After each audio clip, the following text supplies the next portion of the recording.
আপা এই হাঁসগুলো যেভাবে দৌড়াদৌড়ি করছে ওদেরকে দেখে মনে হচ্ছে যে ওরা অনেক স্বাস্থ্যবান সুস্থ। এই হাঁসগুলোকে তো আমরা বলি যে আমাদের দেশি জাতের হাঁস। হ্যাঁ হ্যাঁ, এটা দেশি ওদের কি জাতের আলাদা হাঁস। কোনো নাম আছে নাকি দেশি জাতের হাঁস? এটা জিন্ডিং নামে পরিচিত। আচ্ছা, এখানে কতগুলো হাঁস আছে আপু? এখানে প্রায় 500 হাঁস আছে। ওদের কাণ্ড দেখে আমারই মানে খুব খুশি লাগছে। আসলে হাঁস তো পানি পেলেই মানে খুশি হয়, সে খুব ন্যাচারাল আনন্দিত ভাবে হয়। আনন্দিত হয়। এখানে হাঁস এবং হাঁসা দুটোই তো আছে। জি জি। আচ্ছা, এটা আপনারা কিভাবে নির্ধারণ করেন যে এতগুলো হাঁসির জন্য এতগুলো হাঁসা দিতে হবে? আসলে সাধারণত আমরা 4টা হাঁসির জন্য একটা হাঁসা দিই, অথবা 5টা হাঁসের জন্য একটা হাঁসা দিই। আচ্ছা, আমরা অনেক সময় দেখি যে প্রান্তিক পর্যায়ে যে খামারি ভাইরা আছেন বা যারা অনেকেই ছোট পরিসরে বাড়িতেও হাঁসের খামার করেছেন, হাঁসের সাথে হাঁসার যে রেশিওটা এটা কিন্তু তারা মেনটেন করতে পারছেন না। সেক্ষেত্রে কি আপনারা কোনো পরামর্শ দেন কিনা? আমরা আমাদের কাছে জানতে চাইলে আমরা আসলে সেটা বলে দিই, কিন্তু ম্যাক্সিমাম খামারিরা দেখা যায় যে ওরা ডিম উৎপাদনটাকে বেশি গুরুত্ব দেয়, ওরা হ্যাচাবিলিটিটাকে তেমনভাবে গুরুত্ব দেয় না। এবং দেখবেন অনেক খামারি আসলে দেখা যায় যে শুধু হাঁসিটা পালে। আসল ফল থেকে তৈরি সম্পূর্ণ প্রিজারভেটিভ মুক্ত ফ্রুটিকা, পিওর মানে ফ্রুটিকা। ওরা হাঁসাটা পালতে চায় না, কিন্তু স্পেসিফিক কিছু খামারি আছে যারা হাঁসা এবং হাঁসি দুইটাই পালে এবং তারা বাচ্চা উৎপাদনের জন্য সেই ডিমটা তৈরি করে। তো এই হাঁসগুলো মানে আমাদের দেশি জাতের হাঁসগুলো এগুলো বছরে কতগুলো ডিম দেয় একটা হাঁসি? 180টা প্রায় ডিম দেয় প্রায় ডিম প্রতিটা। দেয়। হ্যাঁ, 180টা মানে এটা কি বেইজিং জাতের থেকে একটু না তুলনামূলক না, বেশি একই নাকি একই ধরনের, মানে প্রায় কাছাকাছি দুইটা ডিম দেয়, প্রায় কাছাকাছি। 180 মতো। বেজিংও ডিম দেয়, জিন্ডিংও ডিম ওরা দেয়। কি ধরনের খাবার খাচ্ছে? আমরা তো আসলে এখানে রেডি ফিড দেই, কিন্তু যারা খামারি আছে প্রান্তিক খামারি যারা বিলে বা খালে পালে তারা তো আসলে ন্যাচারাল ফিডটা বেশি পায়। তারা দেখা যায় যে 70% খাবারই হচ্ছে ন্যাচারালি পেয়ে যাচ্ছে। শামুক বা মাছ? শামুক, মাছ, শাকসবজি ধান। যেটা আছে, হ্যাঁ ওগুলা খায়। কিন্তু আমাদের হাঁসটা পুরোপুরি হচ্ছে রেডি ফিডের উপর ডিপেন্ডেন্ট, কারণ আমাদের তো আদার কোনো অয়ে নেই। কি কি ধরনের ভ্যাকসিন দিতে হয়? আমি যদি একদিনের একদম ছোট বাচ্চা থেকে শুরু করি, ছোট হাঁসের বাচ্চা থেকে- সাধারণত আমাদের ভ্যাকসিনটা শুরু হয় 28 দিন থেকে, তবে কেউ যদি বার্ড ফ্লু ভ্যাকসিনটা দেয় সেটা 14 দিন থেকে দিতে পারবে। আর বাকি যে আছে সেটা 28 দিনে, এবং বুস্টার ডোজ দেওয়া হয় 15 দিন পরে। আবার 45 দিন থেকে ডাক কলেরা নামে একটা ভ্যাকসিন আছে, সেটা আমরা দিই। এবং প্রতি 6 মাস অন্তর অন্তরই কিন্তু ভ্যাকসিনটা দিতে হবে। আপু, হাঁস পালন করতে গেলে তো অনেক জায়গার প্রয়োজন হয় এবং বিশেষ করে আমাদের দেশি হাঁসগুলো বোধহয় আরও বেশি জায়গা নিয়ে থাকতে পছন্দ করে।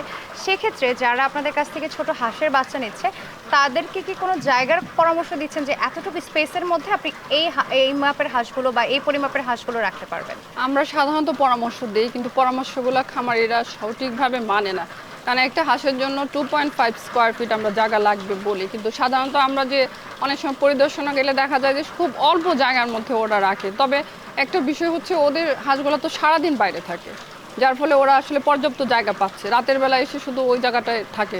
কিন্তু আমাদের হাঁসগুলো কিন্তু ওই যে দুইটা জায়গায় মুভ করে, রাতের বেলা দেখা যায় যে আমরা দরজাগুলো ওপেন থাকে, ওরা বাইরে আসে, মুভ করে ভিতরে যায়, যার ফলে দেখা যায় যে ওদের মেটাবলিজমটা ভালো হয় এবং ডিম প্রোডাক্টিভিটিটাও ভালো হয়। আপনারা এখানে ডিমগুলোকে যে ফুটিয়ে বাচ্চা করছেন এই প্রসেসিংটাকে কিভাবে করা হয়? আসলে আমাদের ডিমটা সকালে এখান থেকে উঠায় নিয়ে যাওয়া হয়, নিয়ে যাওয়ার পর ওখান থেকে বাছাই করা হয়। আসলে যে ডিমগুলো ফুটবে আমরা সাধারণভাবে চোখে যেগুলো ধরা পড়ে সাইজ, হ্যাঁ ছোট হলে হয় না, আবার বড় হলেও হয় না, ওভার সাইজ হলেও মাঝারি সাইজের ডিমগুলো ফুটে, এবং বাঁকা আছে কিনা ওগুলা ফোটে না। তো আমরা ওগুলা দেখে যাচাই করে তারপর আমাদের হ্যাচারি রুমে নিয়ে কালেক্ট করে তারপর আমরা ওগুলা হ্যাচিংয়ে বসাই। আচ্ছা, হ্যাচিংয়ে বসানোর কতদিন পরে বাচ্চা ফুটতে শুরু করে? বাচ্চাটা ঠিক 28 দিন পরে ফোটে, কিন্তু এর মধ্যে আমরা আসলে আরো 2বার কালিং করি, মানে ডিমটা বের করে দেখা হয় যে আসলে কোনগুলো ফুটবে। ওখান থেকে কিছু বের হয় যে কিছু ফোটে না, ওগুলো আমরাকে বাতিল করে দিয়ে আবার পুনর্স্থাপন করি এবং 28 দিন পরে বাচ্চাটা বের হয়। আপু, ডিমে যখন তাপ দেওয়া হয় সেই তাপ দেওয়ার তো নির্দিষ্ট একটা পরিমাপ রয়েছে, জি। সেটা কিভাবে মেনটেন করা হয়?